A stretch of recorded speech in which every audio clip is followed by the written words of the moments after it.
sujet aujourd'hui, deux sujets très liés. D'ailleurs, à l'origine, jusqu'à il y a un quart d'heure encore, j'avais tout dans la même présentation, puis je l'ai découpé en deux, ça me permettra de faire une pause. Le premier sujet, c'est la notion de domaine public, et le second, la notion de bibliothèque numérique. Vous savez bien que les bibliothèques, à la fois, prennent et conservent tout ce qui est du domaine public, participent à la construction d'un domaine public et d'un bien commun des documents, et font œuvre de sauvegarde du patrimoine. Donc, la première partie, c'est en fait sur ce qu'est le domaine public. On va essayer de travailler autour de trois termes: le terme domaine public, le terme patrimoine et le terme des biens communs. Donc vous voyez ces trois termes liés, on va essayer de voir à la fois ce qui les distingue et bien évidemment ce qui les rapproche, ce qui fait qu'ils appartiennent au même cours et qu'ils appartiennent à fondamentalement le même usage fait par la société d'éléments collectifs. Le titre, c'est « Sur les épaules des géants ». C'est la phrase qu'a utilisée Newton, à qui on demandait comment avait-il fait pour inventer, pour mettre au point toutes les formules et tout le travail de physique qu'il a fait. Et il a dit, en fait, je n'ai pas tout fait, j'ai été monté sur les épaules des géants qui m'ont précédé, c'est-à-dire de tous les gens dont il a pu utiliser le calcul mathématique, les expériences, toutes les fondations à sa propre pensée. Il les a pris sur les autres, il n'a fait que rajouter sa pierre. Quelque part, la notion de domaine public renvoie à ça, c'est-à-dire comment un créateur, même un génie comme Newton, peut s'appuyer sur les épaules des géants qui l'ont précédé. Et pourquoi cette notion de domaine public est absolument essentielle de ce point de vue-là pour permettre les créations nouvelles. Alors, pour essayer de donner une définition du domaine public, vous allez voir qu'il y en a plusieurs, je vais en donner plusieurs successivement. J'ai décidé de commencer par celle qui est la plus large et la plus ouverte possible. C'est celle qui est en tête d'un manifeste assigné qui s'appelle The Public Domain Manifesto. Je ne peux que vous conseiller d'aller le signer, donc qui est disponible sur le web et qui a été mis au point par Communia, c'est-à-dire un des projets de la communauté européenne, financé par la communauté européenne plutôt, qui essayait de définir ce qu'est le domaine public et d'essayer de voir comment on pouvait le mettre en œuvre et le défendre. Donc la définition qu'ils en donnent, c'est en fait toutes les informations qui sont accessibles et utilisables sans les obstacles associés habituellement au droit d'auteur ou au copyright.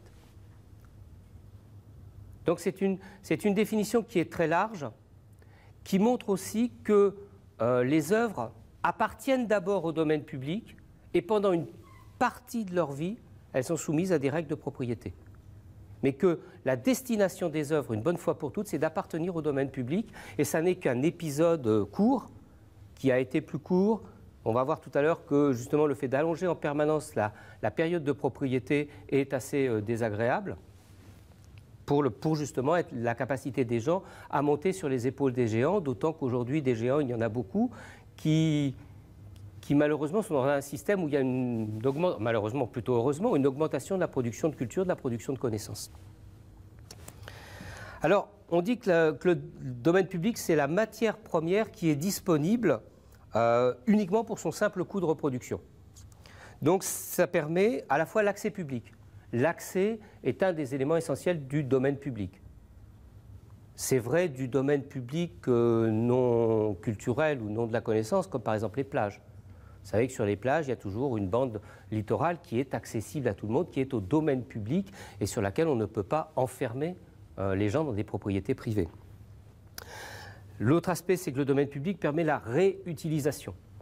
On peut toujours, vous pouvez demain décider de prendre Victor Hugo et de le mettre sur votre blog, votre site web, d'en faire un fichier EPUB pour en faire un livre numérique et même de le vendre. Vous avez le droit de vendre Victor Hugo, qui appartient au domaine public. Ce qui est important, c'est qu'il existe toujours des systèmes d'accès gratuits à tout ce qui appartient au domaine public, pour les gens qui ne peuvent pas acheter le Victor Hugo que vous avez réédité, et y compris pour vos concurrents. Si vous avez édité Victor Hugo, vous n'allez pas pouvoir le vendre cher parce qu'en fait, si vous le vendez cher, quelqu'un d'autre à côté va rééditer Victor Hugo moins cher et c'est lui qui emportera le marché. Donc l'existence d'un domaine public, c'est la garantie non seulement qu'il y a des institutions qui vont permettre l'accès, mais aussi qu'il y a un système marchand avec une concurrence qui va faire baisser les prix, qui va favoriser la démocratisation de l'accès aux œuvres culturelles du domaine public, justement par un système, y compris marchand. Donc on a deux en fait, éléments positifs qui viennent à partir de l'existence du domaine public. L'autre aspect, c'est que cette matière première est disponible sans autorisation. Alors ça, c'est quelque chose de très important. Moi, la première fois, je vais raconter une histoire, la première fois que j'ai entendu parler du domaine public, je préparais le concours de bibliothécaire, enfin le certificat professionnel qui s'appelait à l'époque le CAFB. Et il y avait au programme « Endetté comme une mule », le livre de Eric Losfeld, où il raconte son histoire d'éditeur, sa vie d'éditeur. Et il raconte qu'au sortir de la guerre, il allait à la Bibliothèque nationale avec son papier, son crayon, et qu'il demandait des œuvres rares. Sa spécialité, ça a été les œuvres érotiques. Il a eu pas mal de condamnations dans les années 60. C'est lui qui avait publié Barbarella. Enfin bon, dans les années 60, on était très pudibond sur ce qu'on appelait les œuvres érotiques. Mais donc, dans les années 45, au sortir de la guerre, c'était encore pire. Et il demandait des livres, il les recopiait au crayon sur ses papiers, puis après il allait les imprimer, et il a monté sa maison d'édition comme ça, en revivifiant des œuvres du domaine public. Il n'avait l'autorisation à demander à personne, et il avait juste parfois à subir les foudres de la censure. Voilà. Le dernier aspect du domaine public de la culture, c'est le respect du droit moral, qui lui est inaliénable. C'est-à-dire que vous ne pouvez pas publier Victor Hugo en disant que c'est de vous. Vous avez le droit de le republier, vous avez le droit de tout faire, mais ça reste de Victor Hugo. Donc on voit bien que la propriété est l'exception dans la durée de vie des œuvres.